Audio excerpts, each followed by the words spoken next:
So earlier, Eugene was telling us how we can have genetically perfect babies. So that'd be pretty awesome. And that's where I'm at. I want to make a baby. I'm 38 years old, and I want to make a baby, right? But life is not so simple, because you got to find the one, right? And do you think I haven't been looking? I've had 8 long-term relationships since I was 19 years old. For like an average of 2 years and 9 months each, which is the average of the millennial average relationship length is now 2 years and 9 months. So there's only a little bit of overlap. So what do I do? Maybe I should try for another one. But given my track record, I'm not sure if I've got time. Because the clock is ticking, right? I was talking to this guy the other day who's just had a baby. And he said, "Paul, do you have children?" I was like, "No." He said, "How old are you?" I said, 38. He said, "You should get your sperm tested." I was like, "Dude." I was like, "My sperm is fine, man. It is splendid." And he was like, "Do it. It might surprise you." And so I did. Now, hands up in the room who's had their sperm tested in the last 12 months.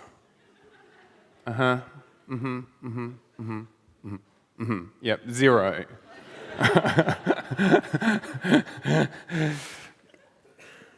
You get your report card back, and there's they test it for vitality, morphology, concentration, volume, motility, defects. There's 20 things on this report card, right?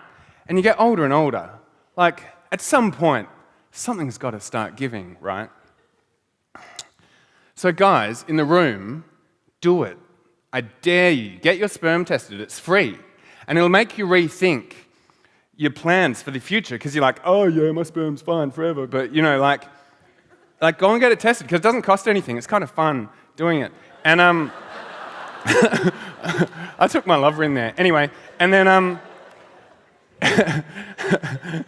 but do it. I dare you to do it, right? And it might freak you out. And that's coming from a 38-year-old guy. I'm not even going to attempt to try and do justice to the pressures facing our sisters.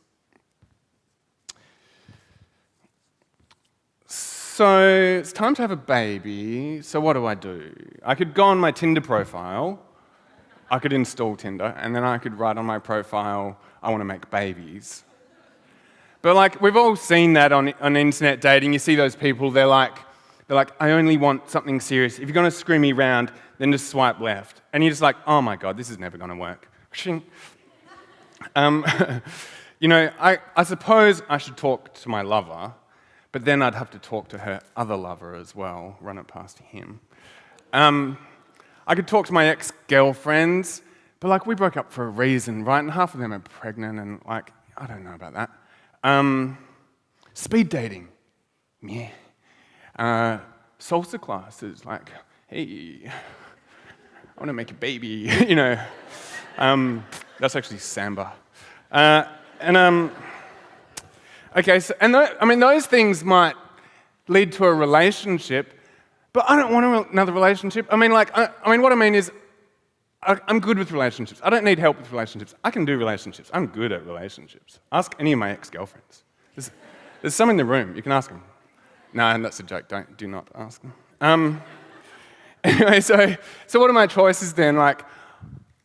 IVF and surrogacy. Amazing technologies. And they're awesome, and a lot of respect for those things. But am I there yet? Am I there yet? Am I there yet? I don't think so, not quite. Because I take a look around me, and you see rainbow families, co-parents, you got divorcees coming out of your ears, single mothers by choice, single dads by choice. We know that you can be single and healthy and happy and raise children, right? We know that if you come from a blended family, you're that kid that comes from a blended family at school, you're totally cool, right? We know that half of us are gay now or looking for something different.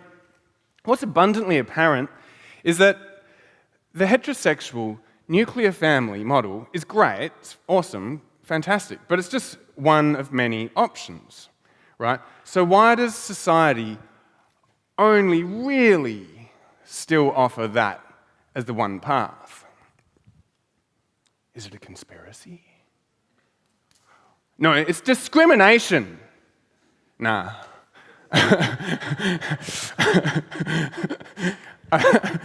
No, it's just, I think it's just, maybe it's just a lack of other options.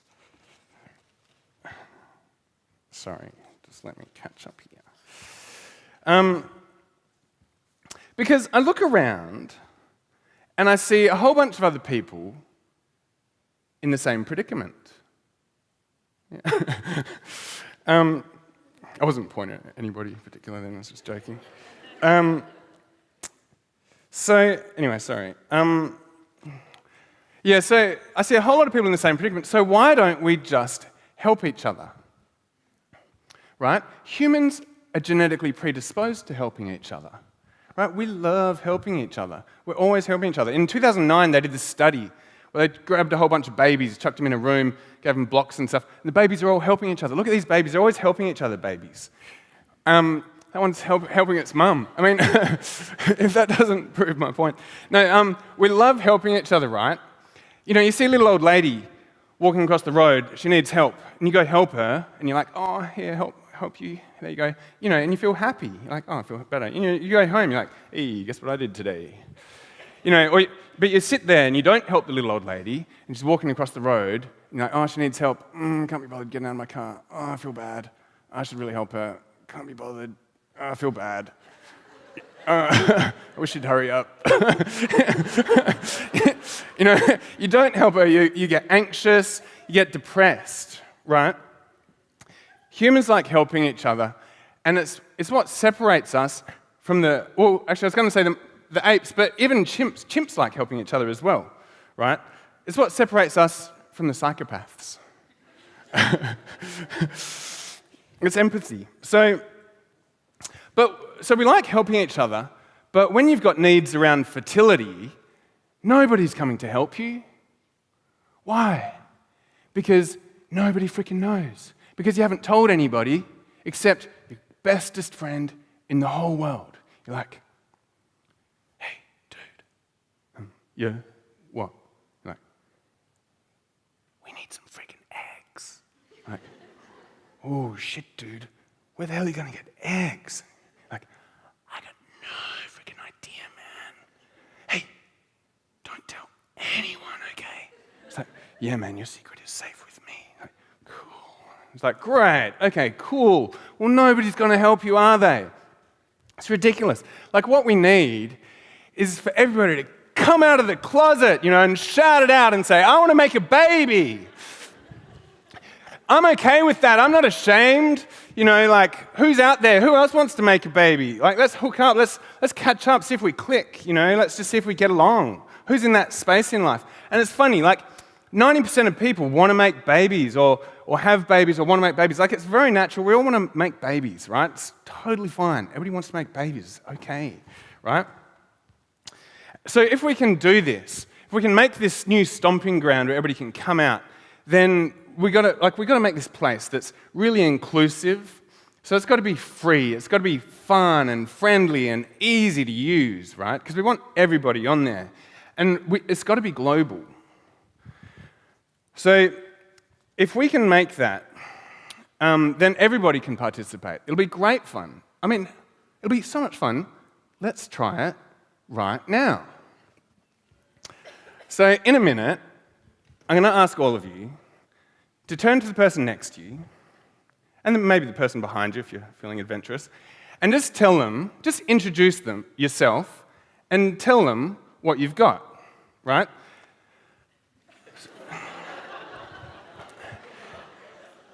So you might say, hi, I've got sperm. Or hi, I've got eggs in a womb. Or maybe I'm just curious. maybe I've got a bit of curiosity. That's totally cool. You can just be curious. Like, hi, I'm curious. That's totally fine. You can be curious, right? So like, hi, I've got an egg and a womb. I could have. I don't. So you've got 20 seconds starting from now. Go.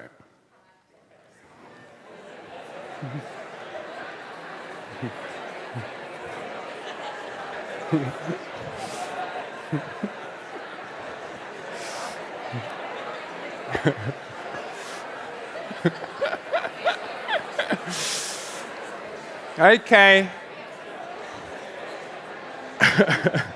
Okay, that's enough. Wind it up. Wind it up. See what's happening here? We're laughing, we're talking, we're bonding, we're forming warm human connections, we're connecting to other people, we're opening up, right? Imagine how happy you could make somebody. And imagine the possibilities that are now before you. You're no longer just on your own little lonely journey, or maybe you've got a partner, but you've got you need some help, you need somebody else to help out. It's called the sharing economy. So we launched our app, Just a Baby, find people, make babies, in February this year. And since then, we've had 20,000 people jump on board. It's really simple. You jump on there, you say what you've got. That doesn't mean that you're offering it. If I say, I've got a womb, that doesn't mean I'm offering my womb to everybody. It just means I'm introducing myself biologically to the other people in the community. Hi, I've got a womb. How you doing? Right, and so you say what you've got, and then you say then you hit a filter to say what you need, sperm, egg, womb, and then you can set your location, you can choose countries you want to search in, and so in August, I got my first email from a lady saying she was pregnant. And I was like, oh, shit. I was like, oh, fuck. What the fuck have we done? But then I was like, I started breathing, and I was like, I think this is the most beautiful thing that's ever happened to me. I've never met this person. I don't have kids of my own, clearly. Anyway, so then I was speaking to another guy, Pete, in Perth the other day. He's got a girlfriend, she's got a couple of kids to somebody else, but he wants kids. He's 36, he wants kids, and he has found a great lesbian couple, and they totally get along, and they're all going to have kids together, and he's stoked. Like, it's awesome, right? So cool. So here's one of these adoption curves behind me. Yep. You got, straight away, as soon as we launched, we got a whole bunch of the people who were already outside of the box, kind of looking for something, like your donors, your gay and lesbian community, people with fertility issues, who were already there looking. They were just like, yep, totally awesome, right? Then we started getting a bunch of people looking for surrogacy and surrogates on there, right? And then people whose their biological clock was just ticking away at the back of their head, and they're like, yeah, I totally, need somewhere to go. So they started jumping on. So that was cool. You're single parents by choice. Then the really interesting demographic, which I like, are the people that come on there for themselves or out of curiosity, and they're just like, oh yeah, I'll check it out. Or they're like, yeah, we're coming on because we need sperm. We need some sperm. They come on for themselves, right? But then they see other people out there, and they start talking to people, and they're like, well, you know what? Yeah, we would be willing to offer up our eggs, maybe. We'd be open to that conversation, and maybe we'd even carry a child for somebody. So you can impromptu surrogates, impromptu donors coming out of the community, which is so cool when you compare it to like you go to the US, it's like, hey man, what do you do? It's like, I'm a sperm donor. You're like, oh. Like, I mean, they're cool. Actually, big props to career sperm donors, like, good on them. But like, I just think that it's also good if you get a whole bunch more people on there, like, jumping in, because you get heaps more people, heaps more selection, heaps more choice, and also you get, what's coming back with this is natural selection coming back, Like, if you are picking sperm or eggs out of a catalogue, and you're like, oh, yep, okay, we'll take 285. Like, that's not natural selection. So, and then millennials, they're the easy ones. Millennials, like some people you tell about it, and they're like, oh my God, what's happening, And millennials are just like, huh? Oh yeah, cool, yeah. And then they're like this, and then you're like, yeah, you should totally, and they're like, already got it. And you're like, whoa, slow down, dude. Yeah, so that's where we want to be, is like on par with the traditional nuclear model. Just, you think about making babies, it's just like, cool, I got options. So,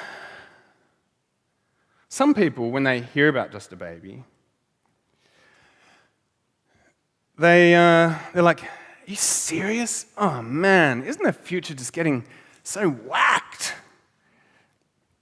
But I see it the other way around. Like, I think now is whacked. Like, what's happened? Like, what social constructs have we put in place on top of each other and cornered ourselves to where we're like trying to have babies when we're like 37, 38, 39, 40, Like, what's it going to be? How far is it going to keep going? Like, there's this booming industry. It's growing and growing because we just keep on doing it to ourselves. Like, what are we going to be doing in 10 years' time? Having them when we're 50 and 60 and 70? I mean, just a baby isn't the future. Just a baby is just about sidestepping this social tangle and just being like, whoa, what happened there? Ugly. It's like, hey, do you want to make a baby? Yeah, fuck all that weird shit. So, anyway, it's about getting back to the basics. Now, you have all met each other. You know how you can help each other. So I'll leave you to it. Go and make some babies.